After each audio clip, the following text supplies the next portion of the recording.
Faisons la différence. Faisons la différence. Un jeune homme voyageait de Jérusalem pour Jéricho. Lorsqu'en chemin, il fut attaqué par une bande de voleurs. Ceux-ci le dépouillèrent de tout ce qu'il possédait et l'abandonnèrent presque mort dans un endroit désert sous un soleil brûlant. Bilan, des os fracturés, une bouche édentée, des côtes brisées, un œil poché, des vêtements déchirés, des plaies grandes ouvertes et saignantes. Ses chances de survie étaient quasiment nulles.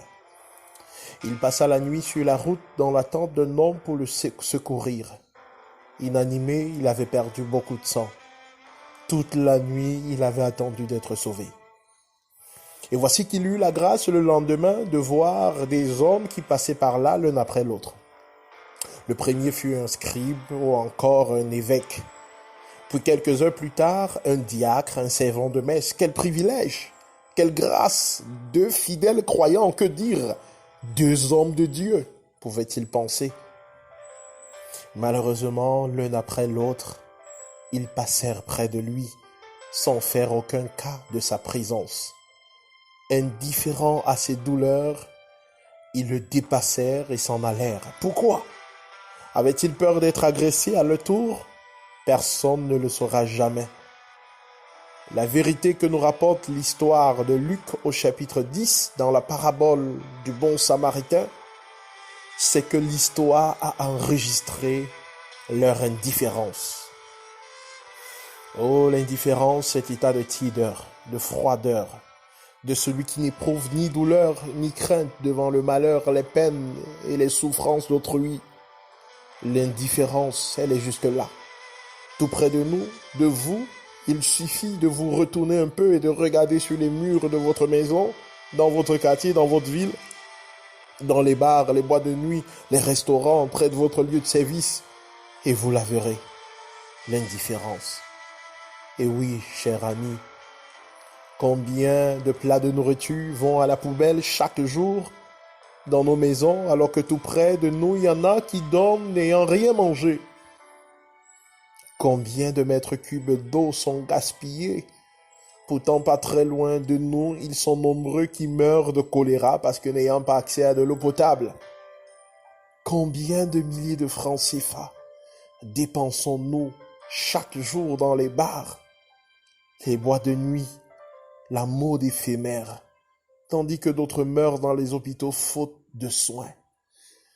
Savez-vous que au Cameroun, en 2012, la consommation d'alcool s'élevait à 600 000 millions de francs CFA, alors que 33% d'enfants camerounais de moins de 5 ans mouraient la même année de malnutrition. C'est à se demander, l'indifférence n'a-t-elle pas déjà gagné votre cœur? Êtes-vous encore sensible? Êtes-vous encore sensible aux douleurs de votre voisin?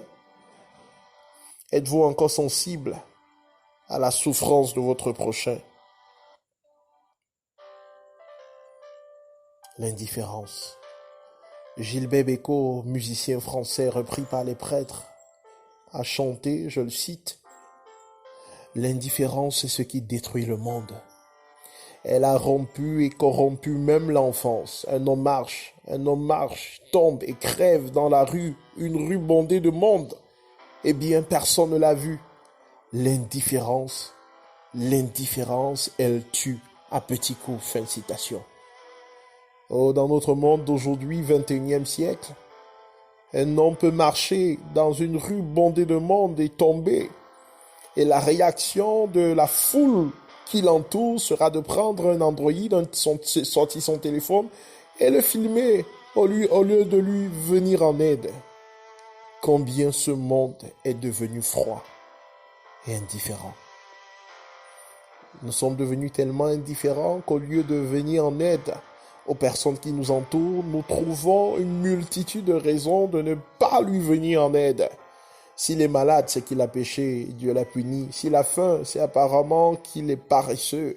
S'il a été agressé, c'est parce qu'il est négligent et imprudent comme le voyageur sur la route de Jéricho, pour revenir à notre histoire.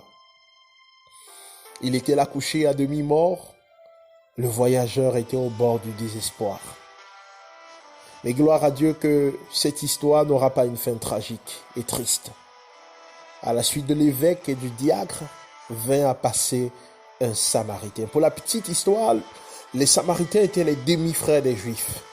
Les descendants du royaume du Nord, sous la colonisation de Sargon II en 722 par là, ils avaient été mêlés au peuple étranger. Et c'est de là que naquit la haine des pharisiens. Pour un juif, le Samaritain était un impie, un mécréant condamné à périr dans la géhenne. Cependant, c'est ce mécréant que Jésus va utiliser dans la suite de l'histoire comme modèle pour nous donner des leçons. Il le fit à dessein dans le but de briser les barrières tribales élevées par les leaders de son peuple. Le Samaritain, ému de compassion lorsqu'il vit notre voyageur sur la route, s'approcha de lui. Il nettoya ses plaies avec de l'huile et du vin, puis les banda. Il le prit ensuite sur sa propre monture et le conduisit dans une hôtellerie. Et là, il prit soin de lui et laissa de l'argent à l'aubergiste pour son séjour jusqu'à son rétablissement.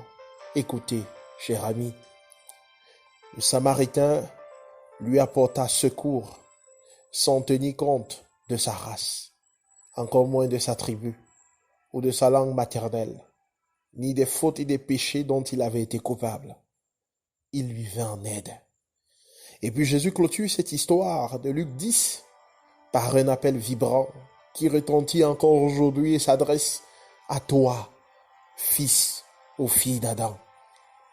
Il est écrit dans Luc chapitre 10, le verset 37. Va, et toi fais de même.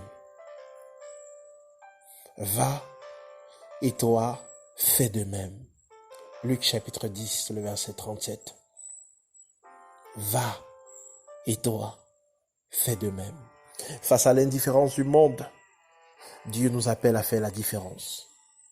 Face au tribalisme et au racisme, le Seigneur Jésus t'appelle à faire la différence. Face au clanisme et au sectarisme, la parole de Dieu t'appelle à faire la différence. Face à l'égocentrisme de ce monde, face à la haine de ce monde, Dieu t'appelle à faire la différence. Va, et toi, fais de même. Aime ton prochain. Aimons-nous les uns les autres. Bénis celui qui te maudit. Bénissons ceux qui nous maudissent. Que Dieu te bénisse.